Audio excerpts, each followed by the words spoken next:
Olá, irmãos, tudo bem? Hoje nós retornamos o nosso estudo à Epístola de Tiago, como fizemos na semana passada. Semana passada tivemos um vídeo, uma reprise, de um vídeo que fizemos no ano passado, e hoje nós gravamos um outro, hoje, quarta-feira, gravamos um outro vídeo, dando sequência ao nosso estudo devocional, dessa carta de Tiago. A gente tem a intenção de trazer algumas informações históricas, teológicas, mas a princípio fazer desse momento um momento devocional. A carta de Tiago é uma carta muito preciosa e que bom que você veio, que bom que você está aqui.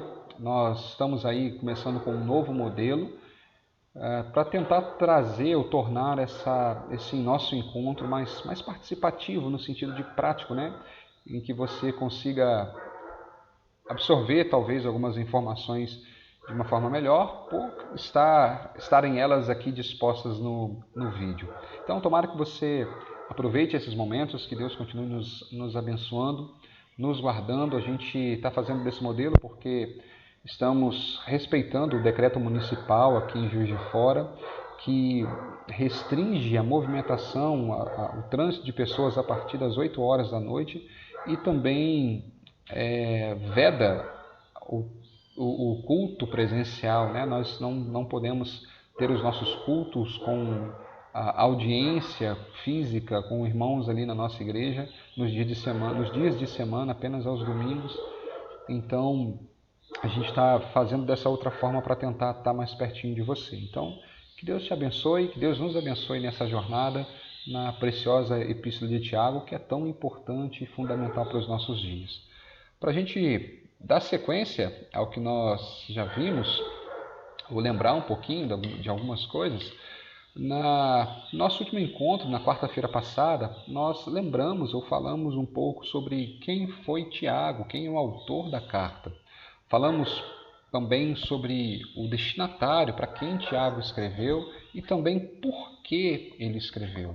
Essas informações, elas são importantes para nós porque traçam ou nos ajudam a enxergar o que de fato estava acontecendo no contexto dos primeiros leitores dessa epístola. Nós falamos aqui na quarta passada que esta carta ela não tinha um destinatário específico, um homem ou uma mulher, ou uma igreja específica, mas deveria ser lida diante da comunidade. E a gente já viu, e a gente vai passar um pouquinho aqui sobre qual comunidade seria essa, a comunidade daqueles crentes, os judeus dispersos, que foram enviados não institucionalmente, mas providencialmente pelo mundo através do sopro de Deus. Então, a gente viu na quarta passada que essa epístola de Tiago, escrita pelo irmão de Jesus, e ele não se coloca como irmão do Messias, mas o servo, Tiago, o servo, o irmão de Jesus, é um dos escritos mais instrutivos do Novo Testamento. Alguns estudiosos chamam de Tiago, a Epístola de Tiago, de Provérbios do Novo Testamento. Então, é um dos livros mais instrutivos do Novo Testamento, muito preocupado em mostrar e abordar a vida cristã de uma maneira prática. Aborda os grandes, não todos, mas grandes temas da vida cristã de maneira clara, direta e muito rica, estando preocupado mesmo com a praticidade da fé. Para Tiago, não basta ter um credo correto ou fazer uma profissão de fé ortodoxa. É preciso também viver de forma digna do Senhor. Não basta ter a verdade aqui. A verdade precisa estar no coração e também transbordar para as palavras, para as mãos, para os pés, para os bolsos. Tiago vai falar isso aqui também. Então, daí a urgência da gente retomar o estudo de Tiago, olhar novamente com carinho para essa carta, porque é uma carta muito atual, muito importante para a vida da igreja.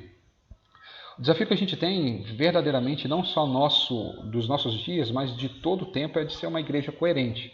E a preocupação de Tiago também era que a igreja fosse coerente. Era não permitir que houvesse um divórcio, uma separação da vida e a teologia, ou entre a vida e a teologia. Infelizmente, muita gente tem duas vidas, uma vida dupla e às vezes até uma tripla quádrupla, múltipla. Uma vida da igreja, na igreja, fala de um jeito na igreja, se comporta de um jeito na igreja, com os irmãos da igreja de uma forma, e fora dela se comporta de maneira completamente diferente. Até o palavreado muda, a forma de ver as coisas muda, a forma de agir, de reagir muda. Então a gente tem que tomar muito cuidado com isso e lutar contra isso. E Tiago fala, nos ajuda a ter algumas posturas de combate a essas questões. Tiago escreve as 12 tribos, e a gente leu no primeiro versículo, né, do capítulo 1, semana passada, nós focamos apenas nesse versículo. Ele escreve as 12 tribos chamadas aqui, né, os judeus que se tornaram cristãos, os judeus que se converteram, não só aqui no versículo 1, mas a gente enxerga isso também no capítulo 2, versículo 1, Tiago falando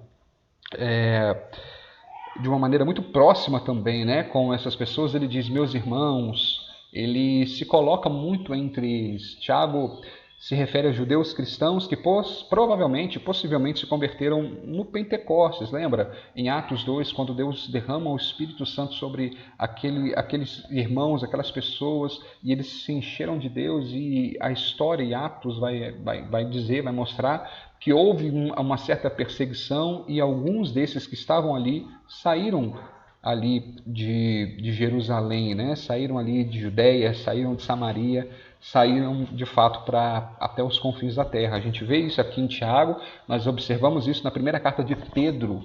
Nós vemos Pedro também usando esse termo dispersão, e ali Pedro escreve para alguns irmãos que estavam naquela região que hoje é conhecida como Turquia, Ponto, Galácia, Lícia, e ele começa a citar alguns outros lugares ali. Mas o interessante é que essa expressão dispersão, os que se encontram na dispersão do versículo 1, não traz a ideia apenas de um afastamento ou de um espalhar de pessoas, mas a ideia contida nessa expressão dá muito mais a entender uma perspectiva de espalhar sementes. Irmãos que foram dispersos como alguém que foi investido de uma semeadura.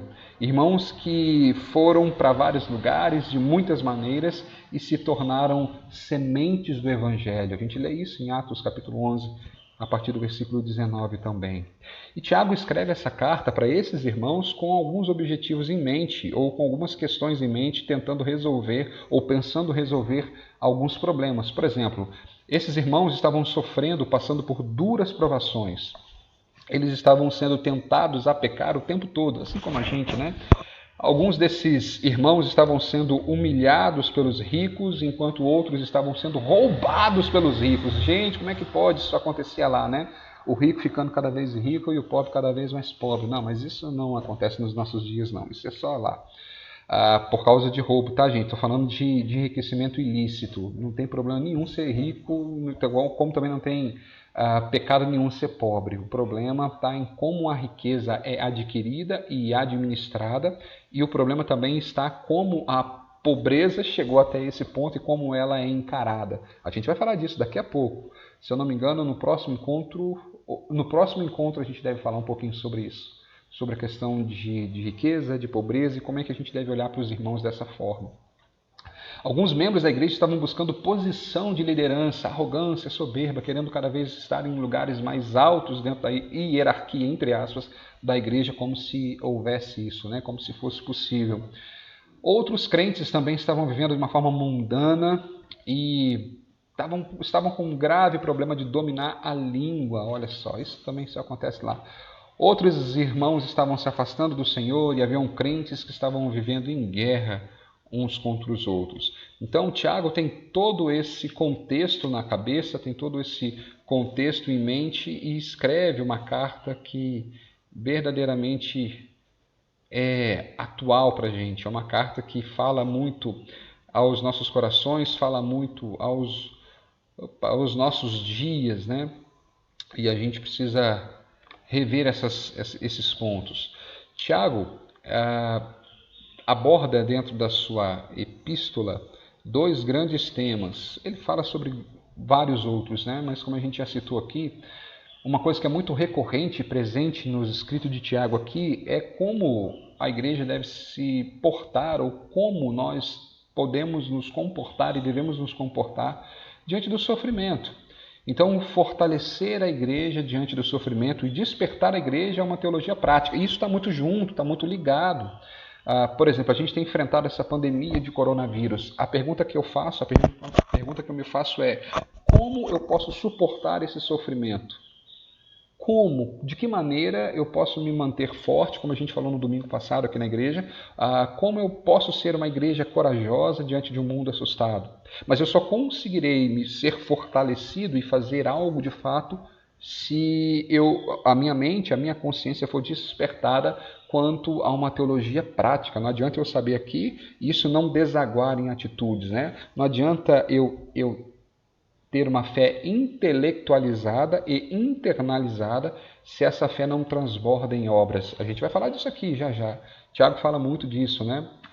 De uma fé com obras, uma fé que não deriva de obras, mas uma fé que gera obras. A gente vai falar um pouquinho de Tiago e Paulo, porque alguns também podem dizer, mas fé sem obras, na verdade, né, nós somos justificados pela fé e não por obras.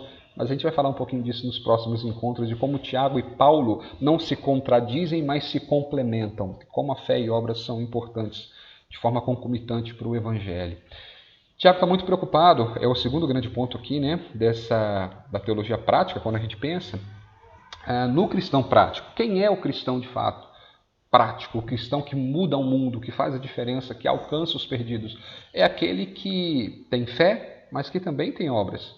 Não é aquele que ouve bons sermões e internaliza e fica para si, mas é uma pessoa que ouve os sermões, ouve as pregações, lê a escritura e pratica. Tiago define a religião, nós veremos aqui, como amar a Deus e ao próximo como a si mesmo. E o exemplo que ele dá é de assistência aos pobres, às viúvas, aqueles que estão de fato precisando de auxílio. Não que orações não sejam suficientes, mas o tempo todo a gente vai ver que é necessário oração e ação, como nós temos feito aqui, tentado fazer em nossa igreja, né? Bom, a gente flui então para o primeiro ponto que a gente vai estudar aqui nessa noite. E o tema dessa noite vai ser dividido em duas partes. Hoje, o tema dessa sessão, né? A gente vai começar a ver um pouquinho agora.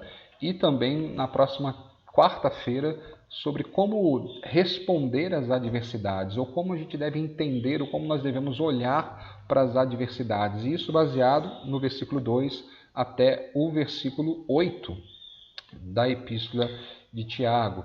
E é o primeiro grande tema que Tiago aborda aos seus discípulos, provação. E ele vai falar que a provação está relacionada diretamente com o discipulado. Vamos ler?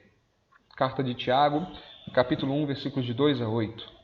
Meus irmãos, tende por motivo de toda alegria passardes por várias provações. Difícil, hein? Sabendo que a aprovação da vossa fé, uma vez confirmada, produz perseverança. Ora, a perseverança deve ter ação completa para que sejais perfeitos e íntegros e em nada deficientes. Se, porém, algum de vós necessita de sabedoria, peça a Deus que a todos dá deliberadamente ou liberadamente, e nada lhes impropera. Essa palavra é muito importante. E ser-lhes-á concedida. Peça-a também com fé, em nada duvidando, pois o que duvida é semelhante à onda do mar, impelida e agitada pelo vento. Não supõe esse homem que alcançará do Senhor alguma coisa, homem de ânimo dobre, inconstante em todos os seus caminhos. Que o Senhor nos abençoe e nos conduza através desse tema, através dessa reflexão, né? Breve reflexão nessa noite. Então, como a gente deve responder ou olhar para as adversidades segundo Tiago? A primeira coisa que a gente deve ter em mente e perceber, segundo o texto, é que na adversidade Deus trabalha o nosso caráter.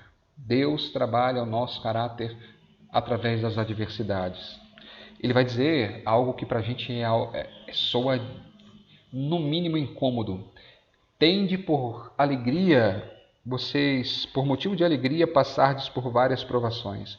Porque a provação da vossa fé, uma vez confirmada, produz perseverança. E essa perseverança deve ser completa para que sejais perfeitos, íntegros e em nada deficientes. Quando a gente passa por uma provação e nós superamos essa provação, nós recebemos algo de Deus que vai além das nossas dores, além das nossas dificuldades, além das coisas que nós perdemos.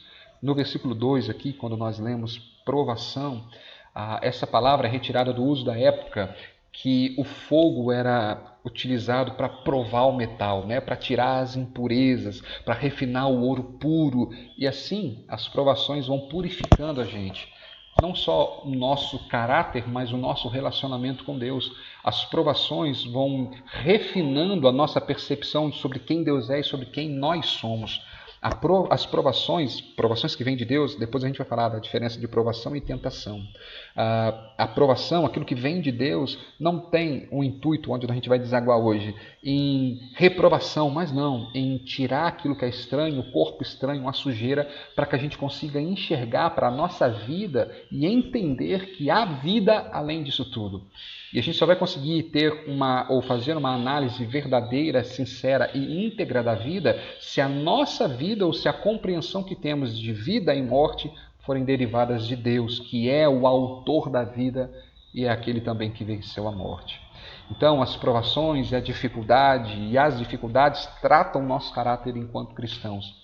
Refina a nossa fé, refina a nossa obediência, o nosso relacionamento com o Senhor, a nossa perseverança, a nossa resiliência.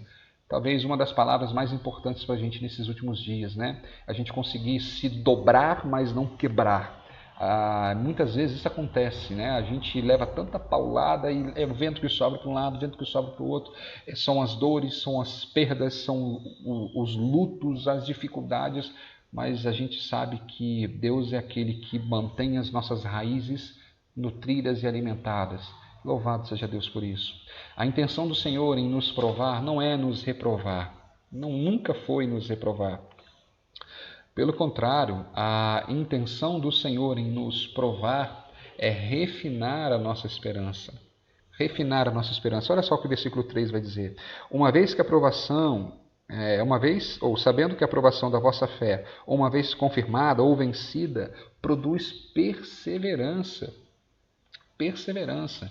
Então, quando nós entendemos que as adversidades são cooperadoras no processo de Deus para aperfeiçoar e moldar o nosso caráter, a gente consegue olhar para o sofrimento de uma outra maneira. A gente não é alienado, não estou defendendo negacionismo nem alienação. Estou defendendo que é necessário a gente ter uma percepção de vida lastreada e derivada das Escrituras, do nosso relacionamento com o Senhor.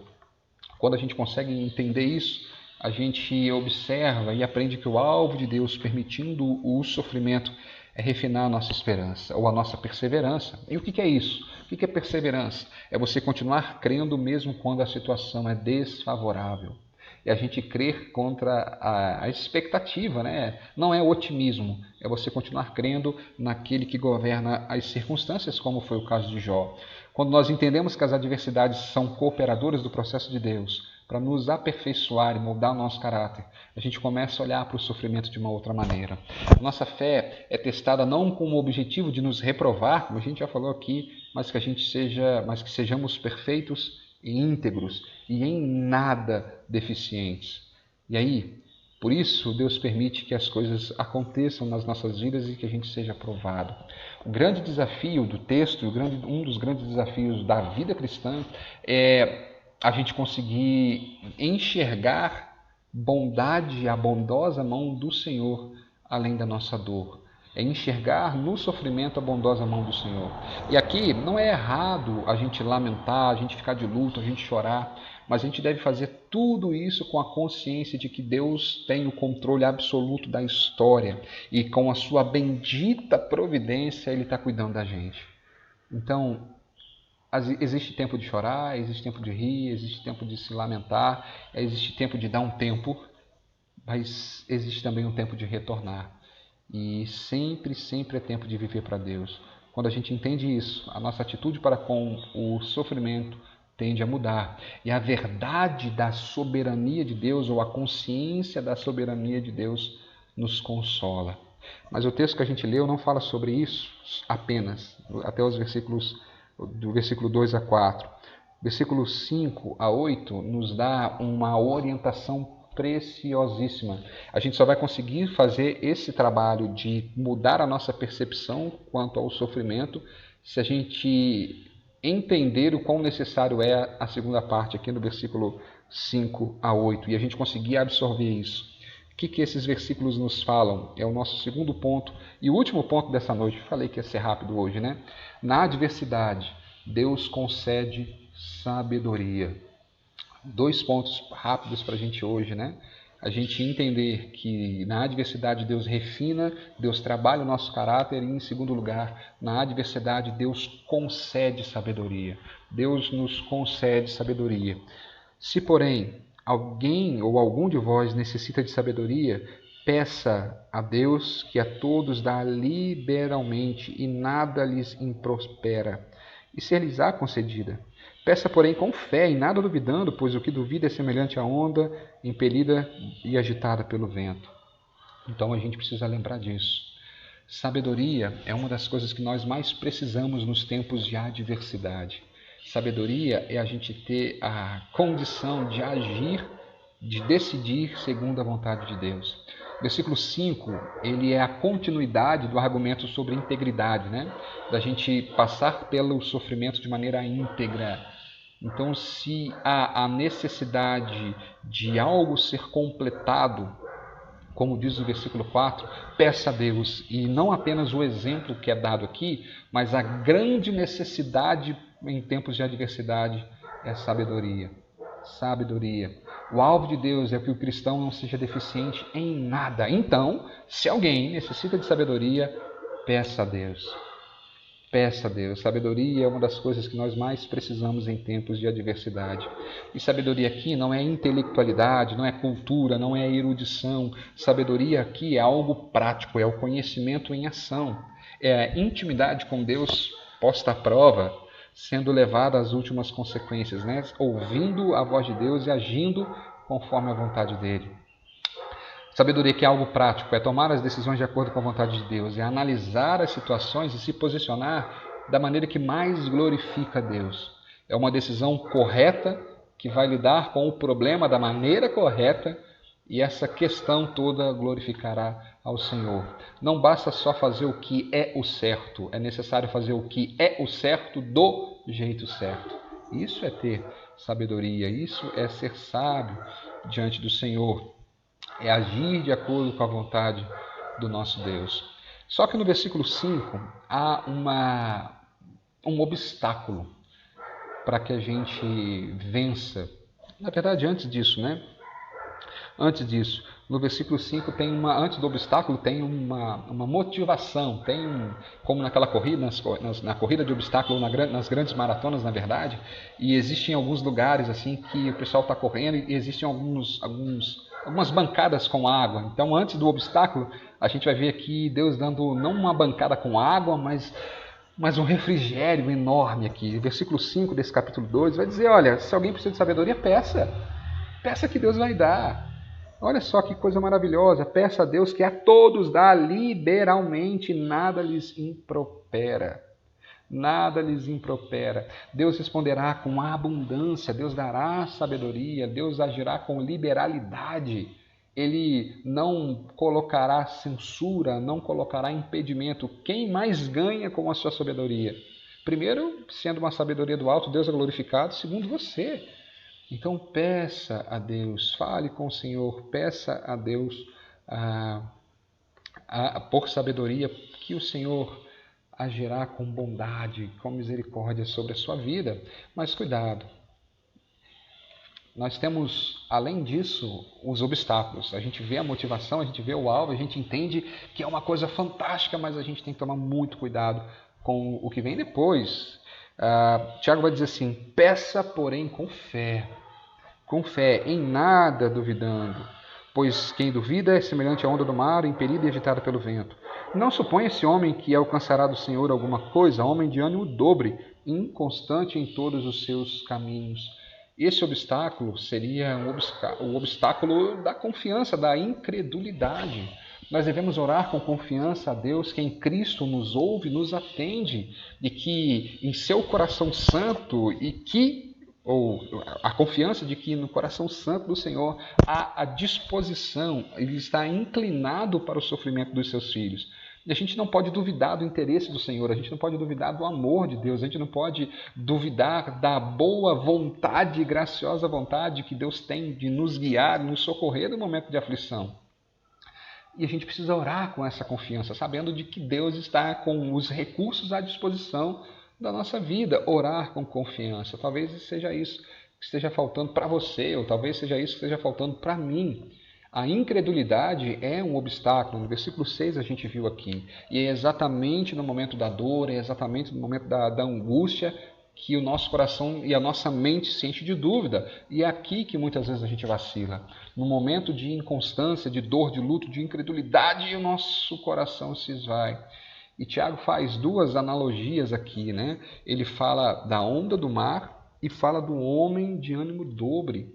Ele ele usa esses dois exemplos, né, essas duas figuras, para falar da pessoa que é inconstante, daquela pessoa que tem um cabo de guerra no coração e na mente entre a dúvida e a fé, entre Deus, o Senhor Todo-Poderoso, e os ídolos e os deuses do seu próprio coração. A onda aqui é aquela figura que aponta um homem que é levado por ventos, né? Ele usa para mostrar a inconstância, que o vento vai e leva para um lado, bate, a onda vira para o outro. Quando a brisa traz a serenidade, quando o mar está calmo, e aí o homem, ele ora, ela contribui, ele dá o dízimo, ela vai para a igreja, ele evangeliza, ela está igual Davi matando Golias, e está derrotando o leão, e ela está que está. Mas às vezes, quando o vento sopra um pouquinho mais forte, quando o vento sopra e agita a maré, a pessoa abandona a santidade, abandona a igreja, para de orar, para de contribuir, e aí vem a tormenta e ela se perde em si mesmo. Tiago vai dizer que para a gente não ser assim, mas não apenas essa pessoa que é como as ondas agitadas pelo vento. Ele usa uma figura do homem de ânimo dobre ou o homem de duas almas. Lembra daquelas... Eu estava até brincando com a Esther outro dia aqui, minha filha, sobre algumas coisas assim, aquelas figuras, aqueles desenhos que tem uma pessoa e ela está entre duas posições, ela tem que tomar uma decisão, e de um lado aparece alguém dando conselhos ruins, de outro lado aparece alguém dando os conselhos bons. Então é como se fosse isso, um homem com duas mentes, um homem com duas almas, um homem de duas vontades. Esse homem que fica nesse cabo de guerra, e uma hora escuta um lado, outra hora escuta o outro. E Tiago diz, não sejamos assim. Porque a consequência de pessoas assim, ou a consequência que cai sobre pessoas assim, é uma consequência terrível. Olha só o que o versículo 7 vai dizer. Não suponha esse homem que alcançará algo do Senhor ou coisa alguma. Meu Deus, Deus diz, peça que eu vou dar, mas se você não tiver fé para receber, você não vai receber. A fé não é como se fosse um laço que a gente tem nas mãos para tomar ou tirar alguma coisa das mãos de Deus. A fé é como uma bandeja que a gente estende para que Deus deposite aquilo ali. Então, se a gente não tiver fé para que Deus deposite aquilo ali, Ele tem para dar. Ele diz, olha, peça que eu vou dar liberalmente. Eu não vou colocar empecilhos, você só tem que crer. Então, a minha oração para você e para mim é que a gente exercite mais a nossa fé. E que a gente tenha a nossa oração ouvida, porque senão, sem fé, é impossível agradar a Deus. Hebreus vai dizer isso, né? Sem fé é impossível agradar a Deus, porque é necessário que aquele que se aproxima de Deus creia que Ele existe e que se torna galardoador, que abençoa aqueles que o buscam, aqueles que o temem. Então, as nossas orações são prejudicadas, são ineficazes por causa da falta de fé. E aí, para a gente encerrar esse nosso momento devocional dessa noite, aplicações aqui rapidinho, resumindo aquilo que a gente já viu. As adversidades modelam o nosso caráter. As adversidades modelam o nosso caráter. A perspectiva sobre o sofrimento determina as nossas atitudes. E as nossas atitudes definem o resultado. A perspectiva que temos sobre o sofrimento vai nos conduzir a tomar algumas atitudes. E essas atitudes definirão os nossos resultados.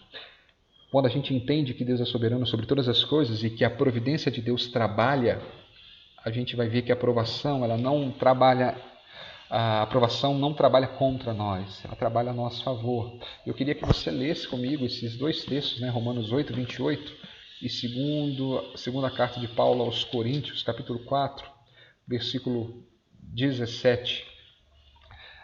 Romanos 8, 28 é o texto que você conhece muito bem e a gente tem que conhecer mesmo.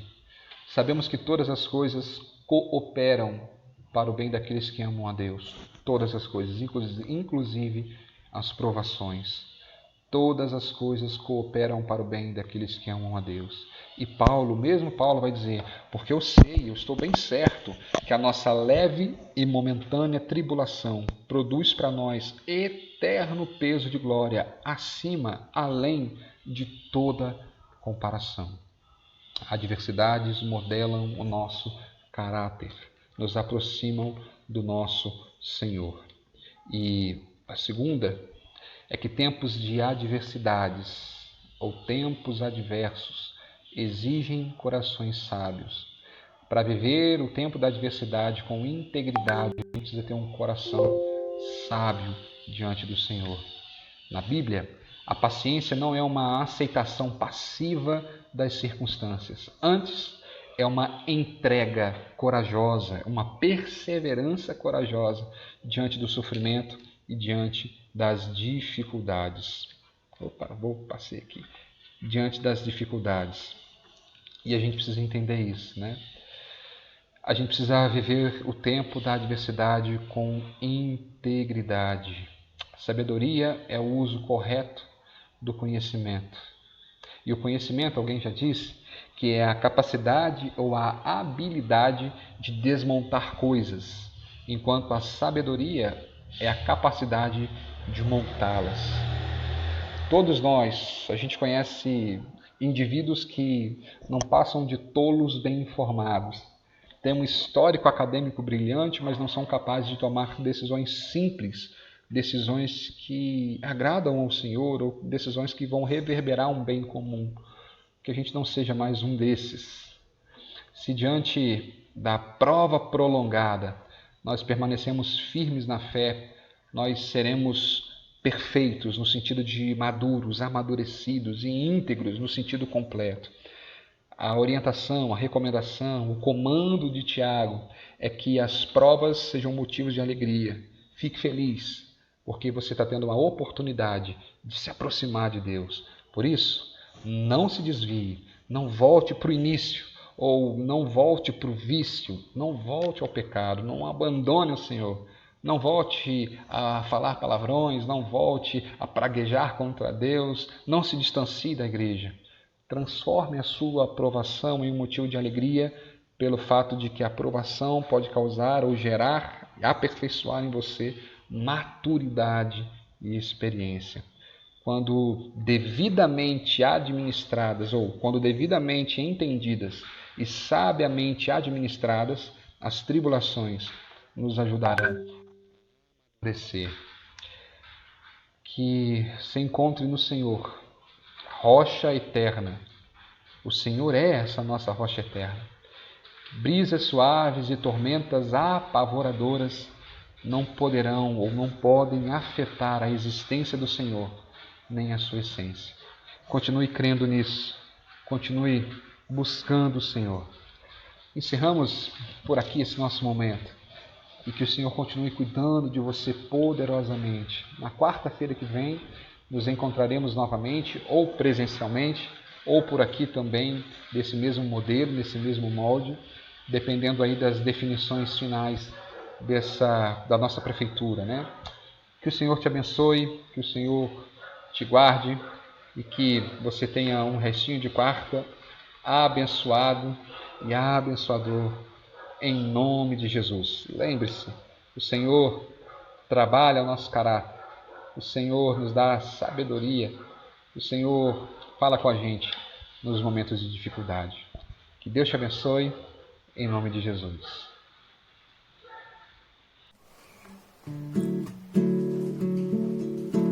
Eu quero ser Senhor amado.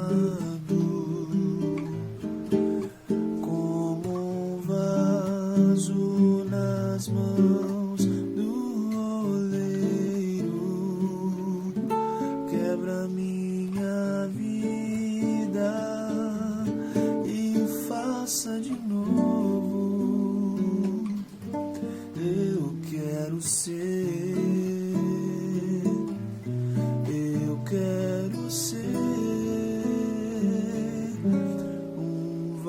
vaso novo, como tu queres, Senhor amado. Tu és o oleiro e eu o vaso. Quebra minha vida e faça de novo. Eu quero ser, eu quero ser